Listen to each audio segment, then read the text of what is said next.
So இந்த வீடியோவில் நம்ம PCbuild நியூஸை பற்றி தான் பார்க்க போகிறோம். ஸோ இந்த PCbuild கமிட்டியில் புதுசாக என்னென்ன ஹார்டு இருந்திருக்கு, புதுசாக என்னென்ன இன்ட்ரெஸ்டிங்கான விஷயங்கள் நடந்திருக்கு.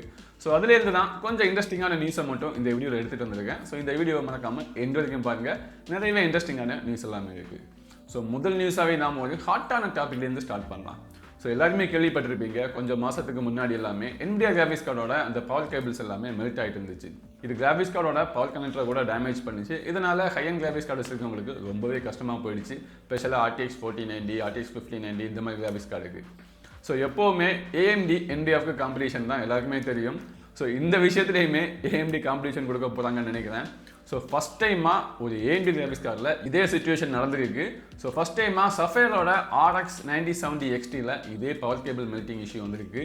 ஸோ இதை ரெட்டிட்டில் ஒரு யூசர் ரிப்போர்ட் பண்ணியிருக்காரு. ஸோ இது ஃபஸ்ட் டைம் தான் AMDக்கு. ஸோ எப்போவுமே NVIDIAவை AMD ஓவர்டேக் பண்ண பார்த்தாலும் NVIDIA தான் ஃபைனலாக ஓவர்டேக் பண்ணுவாங்க. ஸோ இங்கேயுமே அதே மாதிரி தான். இந்த ஃபஸ்ட் AMD கேஸ் வந்ததுக்கு அப்புறமா வித்தின் 48 ஹவர்ஸில் மறுபடியுமே ஒரு 3 NVIDIA கேஸ் வந்துருக்கு. அது எதுலன்னா PNYயோட RTX 5090 அப்புறமா MSIயோட RTX 5090லுமே இதே இஷ்யூஸை ரிப்போர்ட் பண்ணியிருக்காங்க. ஸோ அவங்களோட கிராஃபிக்ஸ் கார்டில் கனெக்ட் ஆகிற அந்த பவர் கேபிள்ஸ் கூட மெல்ட் ஆகுதான். ஸோ இந்த இஷ்யூஸ் மறுபடியும் வந்துடுச்சு guys. ஸோ இந்த யூசர்ஸ் எல்லாமே என்ன சொல்கிறாங்கன்னா, இந்த இஷ்யூஸ் அதாவது இந்த மெல்ட்டிங் அவங்க பார்க்கறதுக்கு முன்னாடி அவங்களுக்கு சில அறிகுறிகள் எல்லாம் தெரிஞ்சிச்சான். ஸோ அது என்னன்னா, அவங்களோட ஸ்க்ரீனில் கிளிச் எஃபெக்ட் எல்லாம் வந்திருக்கு, அப்புறமா ரீஸ்டார்டிங் ஆகிற இஷ்யூ, அப்புறமா பிளாக் ஸ்க்ரீன் இஷ்யூ.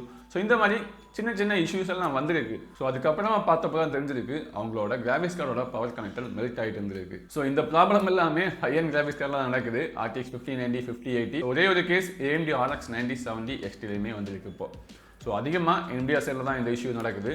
ஸோ இருந்தாலுமே இந்த இஷ்யூஸ் எல்லாமே ரெட்டிட்டில் அவங்களா போஸ்ட் பண்ணது.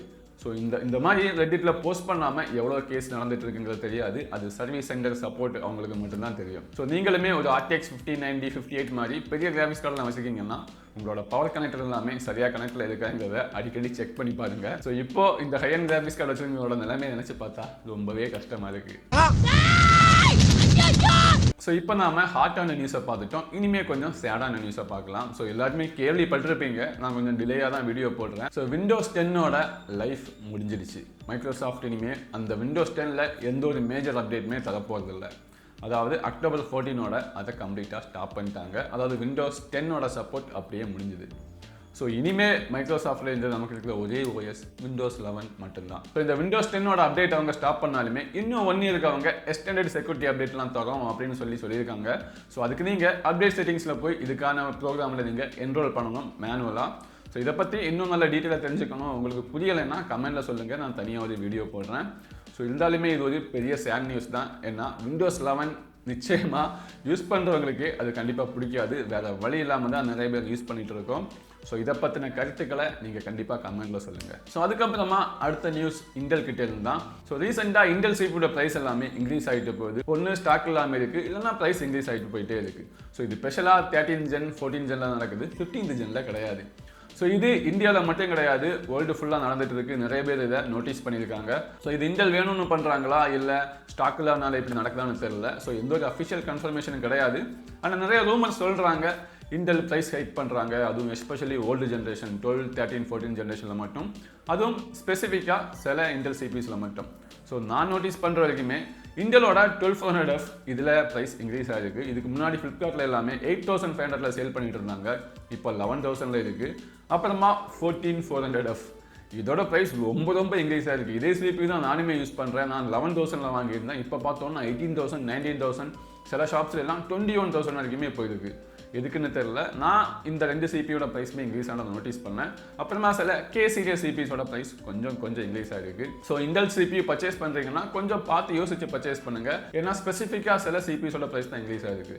ஸோ அதே பட்ஜெட்டில் இன்னும் பெட்டரான சிபிஸ் கூட இருக்கலாம். ஸோ யோசிச்சு அந்த பட்ஜெட்டில் எது இருக்குங்கிறத தெரிஞ்சுட்டு PCbuild பண்ணுங்க. ஸோ அடுத்த நியூஸ் ஆப்பிள் கிட்டே இருந்தால் ஆப்பிள் புது மேக்புக் லான்ச் பண்ணியிருக்காங்க. ஸோ இந்த மேக்புக்கோட ஸ்பெஷல் என்னன்னா அவங்களோட புது சிப் தான். இதில் அவங்களோட M5 சிப் யூஸ் பண்ணியிருக்காங்க. ஸோ இதில் நிறையவே இம்ப்ரூவ் பண்ணியிருக்காங்க. 10 கோர் CPU அப்புறமா 10 கோர் GPUமே யூஸ் பண்ணுறாங்க. ஒவ்வொரு கோர்ஸ்லையுமே நியூரோ ஆக்லேட்டர்ஸ் யூஸ் பண்ணுறாங்க. ஸோ அது மட்டும் கிடையாது, இதில் ஏஐக்காக தனியாக ஒரு 16 கோர் NPU கூட யூஸ் பண்ணுறாங்க. ஸோ அதுவும் இல்லாமல் ஆப்பிள் கிளைம் பண்ணுறாங்க இதுக்கு முன்னாடி இந்த M4ஓடையுமே GPU பர்ஃபார்மன்ஸ், கேமிங் பர்ஃபார்மன்ஸில் நல்லாயிருக்கும் அப்படின்னு சொல்கிறாங்க. ஸோ இதோட ஸ்பெசிஃபிகேஷன் டீட்டெயில் எல்லாம் பார்க்கும்போது எனக்கு என்ன தோணுதுன்னா பிளெண்டரில் எல்லாமே நல்ல பெர்ஃபார்மன்ஸ் இம்ப்ரூவ் இருக்குது, அதை அவங்களும் சொல்லியிருந்தாங்க. எடிட்டிங்லேயுமே நல்ல பெர்ஃபார்மன்ஸ் இம்ப்ரூவ்மெண்ட் இருக்கும். ஸோ கிராஃபிக்ஸை பொறுத்த வரைக்குமே எனக்கு தெரிஞ்சு இப்போவுமே இதில் கேம்ஸ் எல்லாம் ப்ளே பண்ண முடியாது, அந்த அளவுக்குலாம் இம்ப்ரூவ்மெண்ட் கிடையாது. ஆனால் மற்ற ப்ராடக்டிவிட்டி டாஸ்க்கு எல்லாமே ரொம்ப நல்லா இருக்கும். ஸோ ஆன் டிவைஸில் கூட ஏஐ ப்ராசஸிங்கை பண்ண முடியும். இன்னையோட பிசி ஹார்ட்வேர் நியூஸ் எல்லாமே இவ்வளோ தான். இன்னும் நல்ல இன்ட்ரெஸ்டிங்கான நியூஸ் வரும்போது நான் இன்னும் வீடியோஸில் அப்டேட் பண்ணுறேன். ஸோ இந்த வீடியோ பிடிச்சிருந்தா மறக்காமல் இந்த வீடியோ லைக் பண்ணிட்டு என்னோட சேனலை சப்ஸ்கிரைப் பண்ணுங்கள். ஸோ மறக்காமல் இந்த பிசி பில்டை பற்றி டிஸ்கஸ் பண்ணோன்னா என்னோட டெலிகிராம் சேனலோட லிங்க்குமே டிஸ்கிரிப்ஷனில் இருக்குது, அதுலேயும் மறக்காமல் ஜாயின் பண்ணுங்கள்.